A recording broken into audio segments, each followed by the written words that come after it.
e hoje então é a aula 3 de 3 de Pierre Bourdieu. Né, eu tive a ideia então de falar de Pierre Bourdieu lá atrás, alguns meses atrás, quando eu tive a ideia de elaboração e realização desse canal, né, que era uma inscrição que eu já tinha no YouTube desde 2011, mas pelos afazeres profissionais mesmo, né, da rotina diária, eu nunca tive possibilidade de dar continuidade a esse projeto, né, de videoaulas, né, de informações, de dicas, etc. E aí então, em virtude da quarentena, né, da pandemia de Covid, eu pude ter mais tempo para ficar em casa e elaborar esses vídeos. E aí então que começou como uma ideia, né, simplória, singela, que eu nunca imaginei que chegaria aonde está chegando, né, o nosso canal, ela se realizou. Então eu fiz o vídeo de introdução a Pierre Bourdieu, falei sobre a aula 1, falei sobre a aula 2 e hoje passa, né, a se encerrar um ciclo, que eu ainda tenho mais um vídeo para postar nos próximos dias sobre a dica de documentário sobre Pierre Bourdieu. Então a gente encerra o ciclo de 5 vídeos completos sobre o sociólogo Pierre Bourdieu. Como eu falei lá na introdução a Pierre Bourdieu, aula 1 e aula 2, ele é um sociólogo fundamental. Ele é um dos pais da sociologia, juntamente com Weber, com Durkheim, com Karl Marx, né? Com Auguste Comte lá, que também eu tinha chegado a mencionar inicialmente. Então, Pierre Bourdieu é fundamental. E nunca imaginei que esse projeto do Pierre Bourdieu fosse desdobrar nesse canal, que tem dica de documentário, dica de entrevista, né? Tem uma série de outros elementos que eu também fui me surpreendendo com o tempo, porque eu também fui criando aos poucos. Nada disso foi planejado desde o início, né? O Café Pingado realmente foi... Era Café Pingado com o Pierre Bourdieu, que era a primeira aula, mas eu não imaginava que depois fosse se desdobrar, né, nesse sucesso aí que está sendo bacana. Né? O conjunto dos meus vídeos já estão contando com milhares de visualizações, né? Eu tenho centenas e centenas de inscritos, então agradeço muito a você que se inscreveu, agradeço imensamente aí a sua amizade, seu apoio. E se você não é inscrito, se inscreva, marque o sininho, né? Dê seu like aí para que a gente possa trocar ideias, trocar informações. Estou devendo a informação então do sorteio, logo nas primeiras semanas de julho, vou disponibilizar o site, vou colocar 10 a 15 dias para quem quiser se inscrever para o sorteio então do kit, inicialmente de 3 máscaras, né, bico de pato, que eu até cheguei a mostrar num vídeo anterior como é que seria feito, tá bom? Então agradeço muito, obrigado mesmo, e vamos lá, vamos falar sobre os conceitos principais de Pierre Bourdieu: capital, né, campo e o hábitos, porque eles são conceitos basilares da estrutura da sociologia de Pierre Bourdieu. A aula hoje vai ser um pouquinho mais extensa, porque são conceitos importantes, e a gente, para trabalhar eles adequadamente, tem que gastar um pouquinho mais de tempo, mas você não vai se arrepender não, vai ser legal. Olho na tela, vamos lá? Então essa introdução aí é mais ou menos, basicamente, o que nós já tínhamos falado na segunda aula, sobre os conceitos intermediários, mas é importante que a gente se situe, né? Vamos lá. Embora a reflexão sobre o sistema de ensino ocupe uma posição destacada no conjunto dos trabalhos deste autor, principalmente em sua fase inicial, a sua intenção não é de construir uma sociologia do sistema escolar. Seu projeto científico encaminha-se cada vez mais para a elucidação dos mecanismos de funcionamento dos diferentes espaços sociais, tais como o Estado, a Igreja, o esporte, a moda, a linguagem, a literatura, o sistema de ensino, etc. Para a gênese desses espaços, suas hierarquias e lutas internas, assim como as estruturas mentais dos agentes que estão situados no seu interior, e a lógica de suas condutas. Tudo leva a crer que um dos núcleos dos trabalhos de Bourdieu seja a preocupação em analisar a mediação existente entre indivíduo e sociedade, o complexo circuito entre estrutura e ator, não de forma abstrata, mas a partir de suas dimensões concretas, vislumbradas na trama dos diferentes espaços sociais. Aí logo em seguida, ao opor a sociologia espontânea ao saber sociológico, Bourdieu retoma de forma enfática o princípio formulado por Bachelard, de um corte epistemológico entre as representações do senso comum e a elaboração do discurso científico. Esta ruptura pode ser realizada, em sua visão, entre outros meios, através das aquisições teóricas da sociologia, da utilização de procedimentos estatísticos, da criação de uma linguagem artificial capaz de romper com os automatismos do saber familiar imediato inscritos na linguagem comum. A sociologia da sociologia apresenta-se-lhe como um dos instrumentos fundamentais na elaboração de um discurso científico do mundo social. Ela possibilita ao pesquisador tomar consciência da posição por ele ocupada no campo científico e no espaço social. Em sua apreciação, cada sociólogo é um bom sociólogo de seus concorrentes, isto é, capaz de identificar as determinações sociais, os interesses materiais e simbólicos que orientaram a produção do conhecimento de seus adversários, procurando com isso desqualificá-los. A utilização da sociologia deve propiciar ao investigador não somente o conhecimento das estratégias de seus adversários no campo científico, mas também a elucidação de tudo aquilo que a sua própria prática intelectual deve à sua inserção no mundo social e no próprio campo científico, como, por exemplo, a escolha do seu objeto de estudo e a forma de abordá-lo. E aí a referência é do professor Carlos Benedito Martins, né, da versão modificada e ampliada do seu artigo Estrutura e Ator, que foi publicado na revista Educação e Sociedade. Tá bom? Então é a referência bibliográfica aí embaixo. Então, gente, vamos lá, né? Vamos só fazer algumas pontuações, né? Alguns comentários específicos quanto à questão do que a gente acabou de ver agora há pouco. Essa questão dos mecanismos de funcionamento dos diferentes espaços sociais, né? Ele fala de Estado, igreja, esporte, comunicação e jurídico. Cada espaço social, que aí depois você vai ver que ele vai chamar de campo social, tem algumas regras específicas de entrada, de saída, né? Você vai ter regras específicas que vão estabelecer os dominantes, os dominados, os eixos de consagração. E aí você vai entender que cada um desses espaços específicos tem regramentos próprios, tem legitimidade própria e tem a conceituação própria que esses espaços é que elaboram para si mesmos. Então, é importante a gente entender que essa questão do espaço social, dependendo do nicho de espaço que você esteja, né, analisando ou desenvolvendo o raciocínio, vai ter elementos diferentes em relação ao que você vai poder compreender desse espaço e, internamente, o que é a disputa nesse espaço. Não nos iludamos, né? Todo espaço social tem lutas. Tem luta por legitimidade, tem embate, né, por legitimidade e pela caça aos troféus que esse espaço social pode acarretar. Por isso que ele até vai falar depois sobre a questão dos jogos, que na verdade o espaço ou o campo social, ele te leva a alguns troféus. E esses troféus, para serem conquistados, demandam não só capitais que você tenha que ter na sua estrutura de agente social construído anteriormente, como a legitimidade dentro do espaço para passar de dominante para dominado. Só que para você ingressar, os pretendentes ao espaço social também é uma questão complicada. Então você vai ver como é que ele analisa essa questão.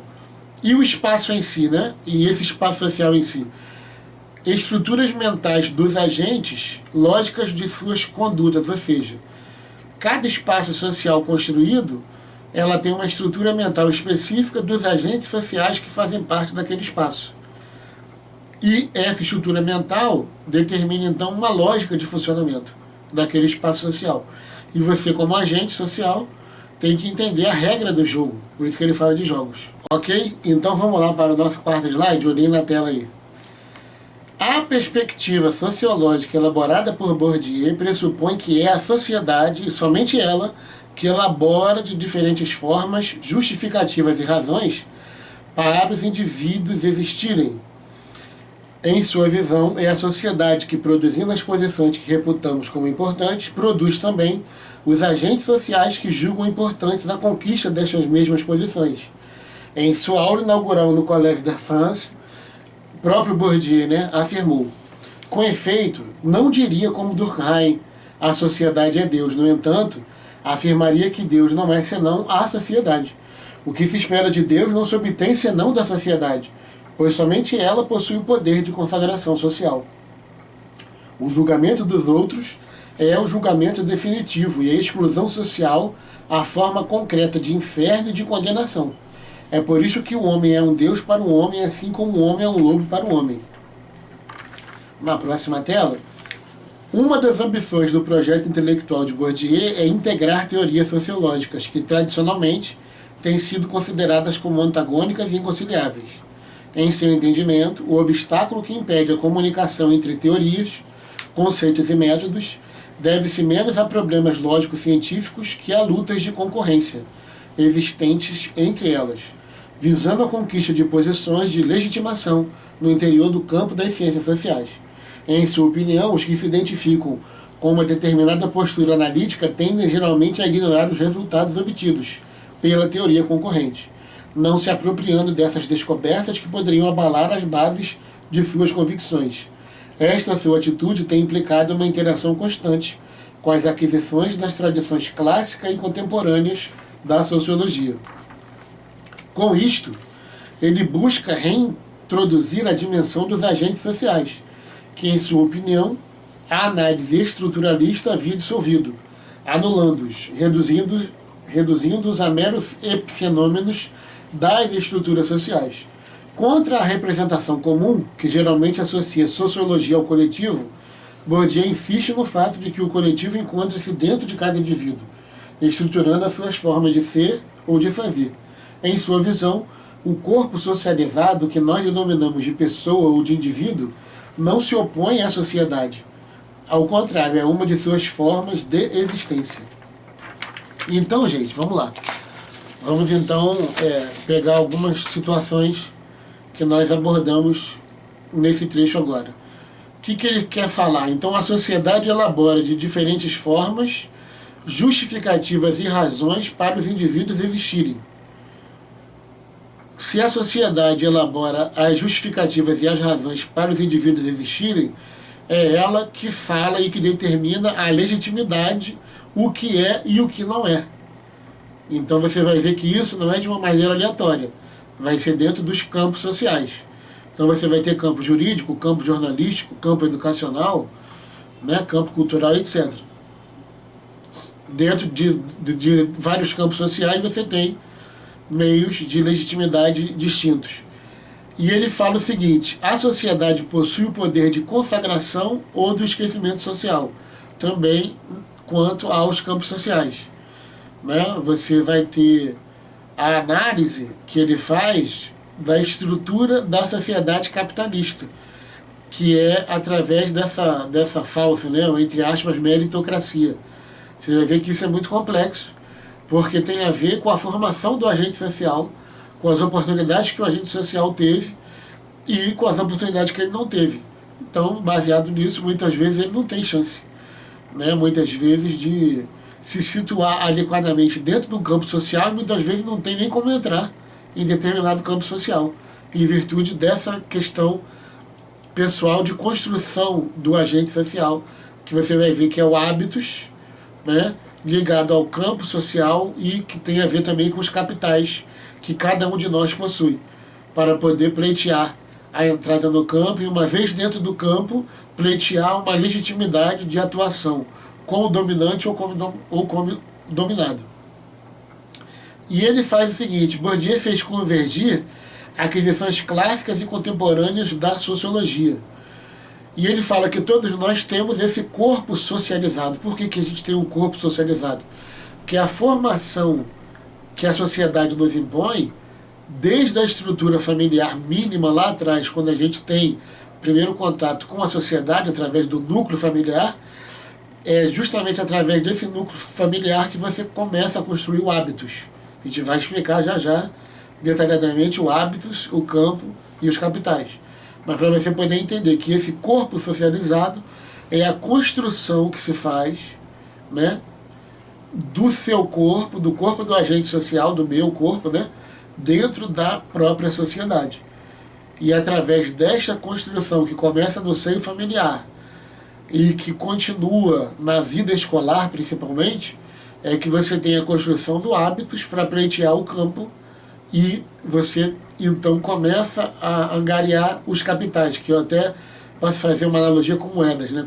Quantas moedas que a pessoa tem de capital econômico, quantas moedas a pessoa tem de capital cultural, né? Quantas moedas a pessoa tem de capital social. Isso aí, para jogar o jogo do campo na sociedade, é fundamental, porque senão você fica sendo dominado o tempo inteiro e os dominantes mantêm sempre o status quo também. Vamos elaborar isso de uma forma mais aprofundada. Tá ok? Então vamos lá para o próximo slide. É para o slide para a gente conceituar hábitos. Bourdieu vai reter a ideia escolástica do hábitos enquanto um sistema de disposições duráveis. Procurará ressaltar que a sua existência resulta de um longo processo de aprendizado, produto do contato dos agentes sociais com diversas modalidades de estruturas sociais. As condições materiais características de uma determinada classe social e a incidência destas condições de existência no contexto familiar constituem, segundo ele, uma mediação fundamental na produção do hábitos. As experiências primeiras dos atores sociais, vividas no ambiente familiar, ou seja, o hábitos produzido e adquirido nas relações familiares, estão para ele no princípio da recepção e da apreciação de toda a experiência ulterior dos atores sociais, ao mesmo tempo que o hábito adquirido no sistema escolar constitui um vetor na assimilação das mensagens produzidas pela indústria cultural. No próximo slide, na concepção desenvolvida por Bourdieu, o hábitos, enquanto produto da história, orienta as práticas individuais e coletivas.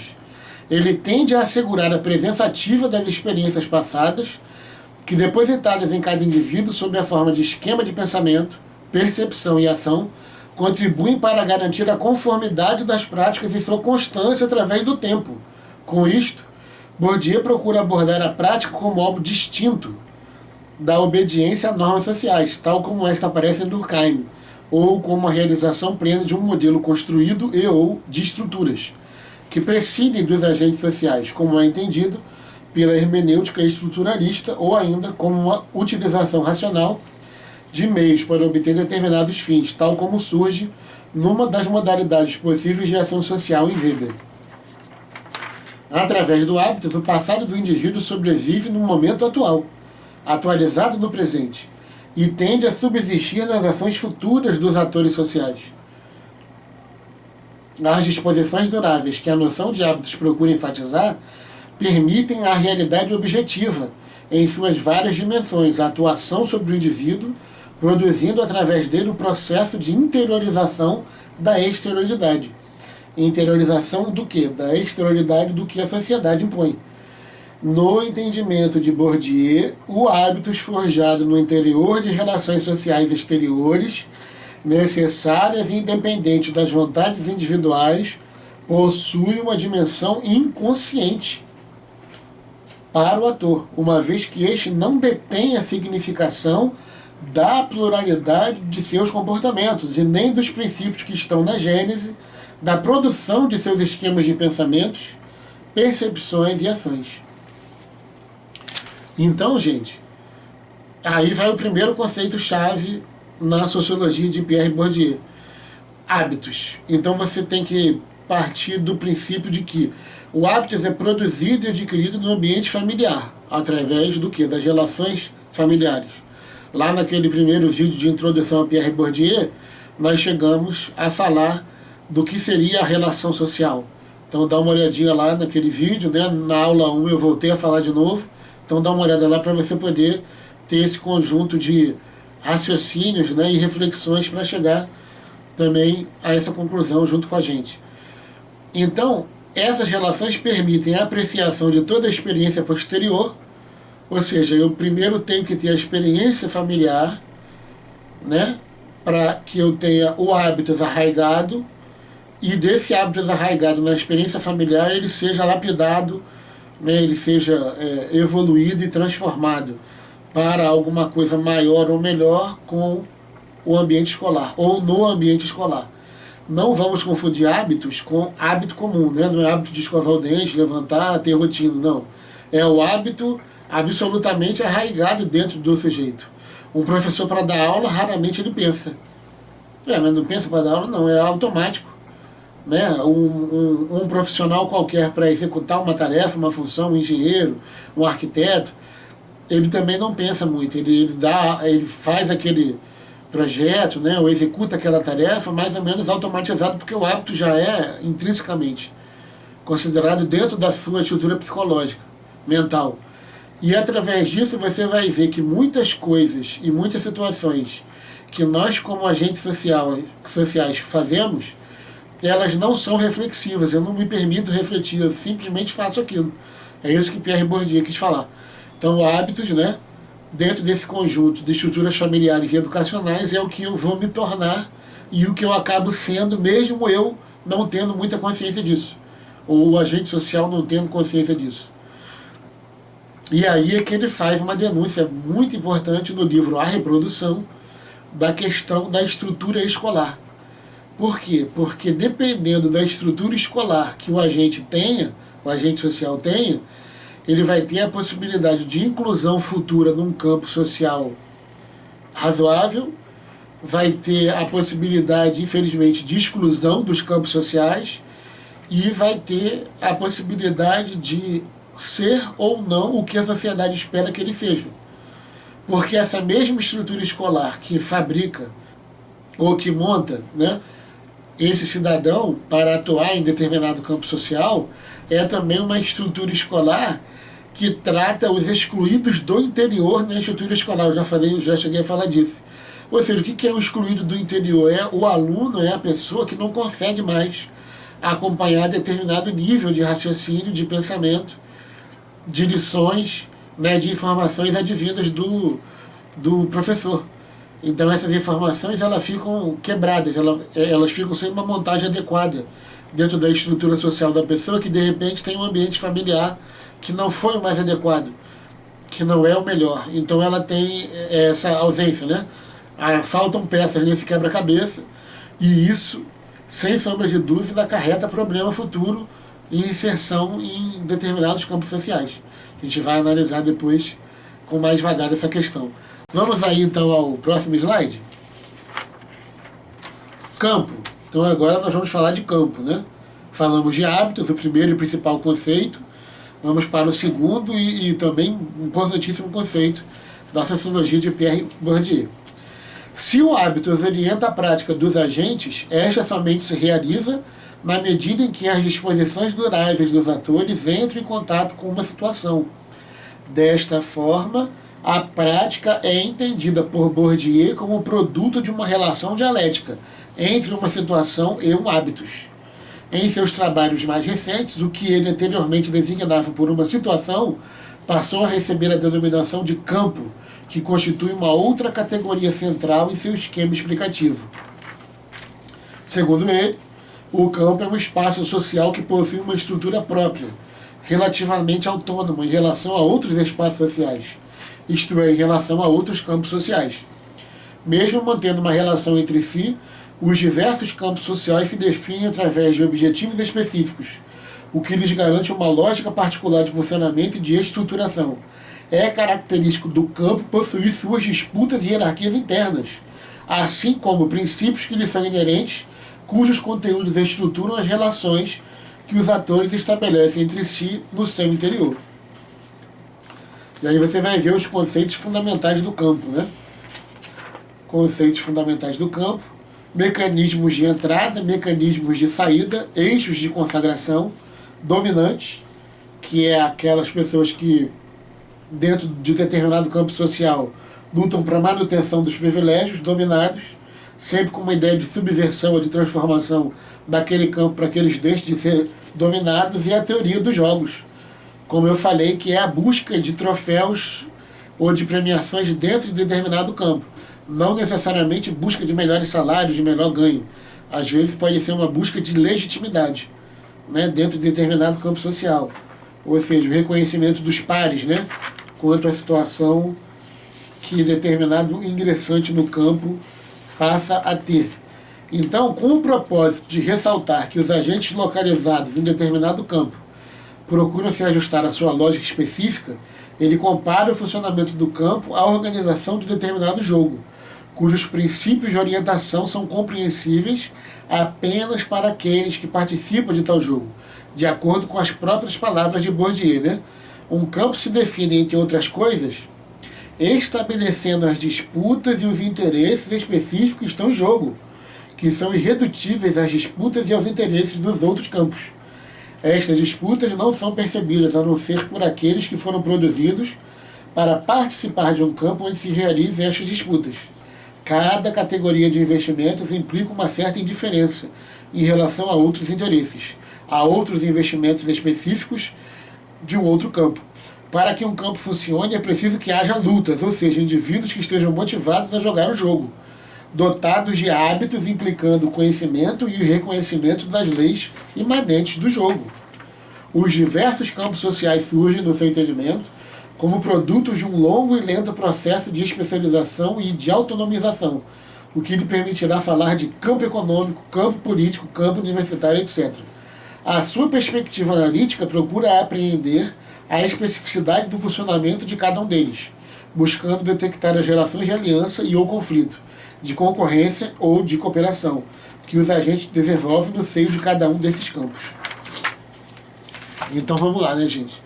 Para que a gente possa, então, compreender essa questão do campo social, que é uma questão fundamental. Então você tem o campo social, por exemplo, jurídico. Você tem os pretendentes a ingressar no campo jurídico. Você tem os que ingressam no campo jurídico. Dentro do campo jurídico, você tem os dominantes, os dominados e os eixos de consagração. Então, por exemplo, o exame da OAB. Quem não passa no exame da OAB não ingressa no campo jurídico. Ah, mas tem uma série de bacharéis que são paralegais, bacharel em direito, pode ser paralegal, pode, não tem problema. Mas para ingressar no campo jurídico, você não prescinde, né, não vai deixar de ter, e é obrigatório que se tenha, pelo menos a carteira da OAB. E aí, uma vez que você ingressa no campo jurídico, você tem a questão que começa do zero, né? Ah, vou passar na OAB e aí que é uma beleza, que bom, não. Aí você passa a iniciar do zero toda a estrutura de legitimidade do agente social dentro daquele campo. Então você tem os dominantes, né, querendo manter o status quo, né, com um nível absurdo de capital, muitas vezes econômico, jurídico também. Você tem os dominados querendo subverter, né, aquele campo social, querendo transformá-lo para que eles possam ter alguma chance, e esses eixos de consagração muito bem estabelecidos através de luta entre os agentes do campo. Então a luta, a disputa, né, as puxadas de tapete, o pessoal que arranca a cabeça uma da outra, né, entre aspas, né, para que possa determinar a sua posição, ou para que possa aparecer, ou para que possa surgir, ela é uma arena, o campo então é uma arena de luta, né, um octógono do UFC, vamos dizer assim, em que as pessoas se digladiam para que os eixos de consagração tenham nelas então algum foco ou alguma forma de legitimidade para que elas possam tentar atuar de maneira melhor e jogar o jogo através do que? Da caça desses troféus que cada campo dá. O campo jurídico dá o troféu, muitas vezes, do reconhecimento jurídico, né, de uma série de situações que você passa, às vezes, no concurso para a magistratura, para a procuradoria. Então, muitos vão à caça desses troféus. E para você caçar cada um desses troféus e jogar esse jogo, você tem que ter esse hábitos, né, já arraigado, e você vai ver logo em seguida agora a questão dos capitais. Por que é importante, então, não só o hábitos, não só você entender como é que funciona cada campo, mas também o capital. O que é o capital, o que são os capitais, que Bourdieu procurou estabelecer e conceituar. Vamos lá? Capitais sociais, econômicos e culturais. Então Bourdieu fala o seguinte, né? Como você sabe, Bourdieu postula a existência de diferentes tipos de capital, como, por exemplo, o capital econômico, fundado na apropriação de bens materiais, o capital social, baseado em relações mundanas, que constitui fontes estratégicas de apoios para a atuação dos agentes sociais, o capital cultural, que tem na posse dos títulos escolares uma de suas manifestações institucionais. Se bem que estas espécies de capital sejam distintas umas das outras, elas não cessam de manter relações estreitas. E, sob certas condições, a posse de um tipo de capital constitui a condição para a obtenção de um outro distinto. Cada campo social, em sua perspectiva, implica uma forma dominante de capital. No campo econômico, por exemplo, o capital fundamental apoia-se na possessão de bens materiais. No campo da produção cultural, a forma privilegiada de capital é o cultural, nas diferentes modalidades em que este se manifesta. Desta forma, para obter as posições mais destacadas no campo da produção cultural, a posse do capital econômico não implica necessariamente a conquista das posições mais destacadas em sua hierarquia interna. Uma das características importantes do campo é que ele constitui um espaço onde se trava entre os agentes uma luta concorrencial, decorrente de relações de poder existentes em seu interior. Estas relações assimétricas derivam da distribuição desigual da espécie de capital dominante em cada um dos diversos campos sociais. A partir disto, a estrutura dos diversos campos sociais é hierarquizada em polos distintos. Os detentores do maior volume de capital específico de um determinado campo ocupam as posições dominantes no seu interior. Por outro lado, aqueles que possuem pouco volume ou encontram-se despossuídos de forma legítima de capital do campo em questão, encontram-se destinados a ocuparem as posições dominadas.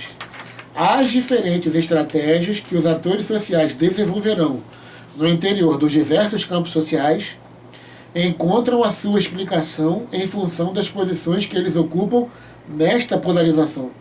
Aqueles que monopolizam capital específico de um determinado campo, fundamento do poder e da autoridade que desfrutam em seu meio, estão inclinados a tomadas de posições ortodoxas, ou seja, de defesa dos princípios de estruturação do campo. Desta forma, adotam em suas condutas estratégias de conservação da posição dominante que nele ocupam, assim como dos fundamentos sobre os quais repousam a sua legitimação. Por outro lado, os que possuem menos volume ou encontram-se despossuídos da espécie de capital exigido pelo campo, tendem a tomar posições de contestação em relação à estruturação das relações de poder e, em decorrência disto, a desenvolver estratégias de transformação. Último slide aí por fim, né? Todo ator social que age no interior de um campo específico, segundo Bourdieu, procura ajustar o seu esquema de pensamento, percepção e ação às exigências objetivas daquele espaço social. Os campos sociais, os mais diversos entre si, não podem funcionar a não ser que existam agentes que realizem investimentos no seu interior, engajando seus recursos disponíveis e participando de suas disputas fundamentais, contribuindo, através disto, para a reativação das lutas que neles se desenrolam. O motor da ação, para ele, não repousa nem na busca material ou simbólica da ação, nem resulta das pressões provenientes da organização do campo, mas na relação entre o hábitos e o campo. Em decorrência desta relação, o hábitos contribui para determinar aquilo que o determina, ou seja, a preservação do campo, dos seus princípios de funcionamento e de organização, assim como a reatualização dos antagonismos nele existentes. Bom, aí vocês então observam de uma forma completa com esses 5 vídeos, né? Aula de introdução, aula 1, 2 e 3, e o próximo vídeo que eu vou disponibilizar daqui a alguns dias, que é a dica de documentário sobre Pierre Bourdieu. Qual é o tamanho da obra intelectual, sociológico, filosófica desse monstruoso sociólogo chamado Pierre Bourdieu. Você pega então essa teoria dele, né, do hábitos, do campo e dos capitais, e aplica a qualquer setor da sociedade. Então essa é a regra, né? Existem as exceções, sem dúvida nenhuma que existem exceções à regra, mas a regra é essa. E aí você vai ver que tem pessoas excluídas de campos sociais. Se você pegar campo jornalístico, campo jurídico, né, campo acadêmico, então você tem pessoa que não consegue nem ingressar em determinado campo social. Então você pega as informações, né, de Émile Durkheim, que fala do ordenamento moral e da coesão social. Você pega Max Weber, que fala da racionalidade e da burocratização do mundo moderno. Você pega Karl Marx, que fala dos conflitos e das desigualdades na sociedade capitalista. Você pega Bourdieu, que fala de como esses elementos todos em conjunto estão interligados na existência do agente social nessa atual sociedade em que nos encontramos, e você tem então a explicação de uma série de situações de exclusão social, de inclusão social, de bullying, né? de dominantes, de dominados e de lutas. Que não tenha nenhuma dúvida em qualquer campo social, como aqueles que eu falei, do Estado, igreja, esporte, comunicação jurídica, etc., há lutas internas homéricas. Há lutas por troféus que fazem os agentes sociais, dentro da regra daquele determinado campo, atropelar os outros, passar por cima, independente de qualquer tipo de valor, de honra, ou de seja, né, princípios que a pessoa possa ter. Porque ela, infelizmente, subverte a ordem, né, de valores, de princípios em prol do troféu, de jogar o jogo, e para jogar o jogo é o UFC, vale qualquer regra, né, e você faz o que tiver que fazer para atingir o objetivo. Essa é a análise de Bourdieu da sociedade, não está falando que é correta ou que é incorreta. Está analisando como cientista social e guindando a sociologia a uma análise científica que começou lá em Émile Durkheim. Para que isso? Para que a gente pare de falar, né, que a sociologia é uma ciência menor, que é esquerdista, que só fala de Marx, é marxista, que só fala de Lenin. Não existe isso. Sociologia de Pierre Bourdieu é puramente científica. Observe aí na dica de documentário que você vai receber aí nos próximos dias. Né? Observe as aulas, a introdução, aula 1, 2 e 3. Você vai ver a ciência pura aplicada à sociologia, a união que Bourdieu consegue fazer com tradições sociológicas já implementadas e com questões da sociologia contemporânea. E você então vai entender a genialidade e como é que você pode aplicar esse esquema de campo social para qualquer tipo de campo social da sociedade atual, né, do século XXI e do século XXII, enquanto existir esse tipo de sociedade que nós vivemos. Então agradeço mais uma vez, obrigado muito mesmo pela sua atenção, pelo seu companheirismo, pelo seu apoio. Faça o cafezinho, coador, cafeteira, máquina de café expresso, né? Qualquer forma, aquele solúvel, né? Curta a aula, curta o documentário que eu vou divulgar aí, curta os vídeos dos canais, estou aberto a críticas, sugestões, comentários. Obrigado pelo conjunto de milhares de likes aí em todos os meus vídeos, pelas centenas de inscrições, e um grande abraço para você. Tudo de bom. Valeu.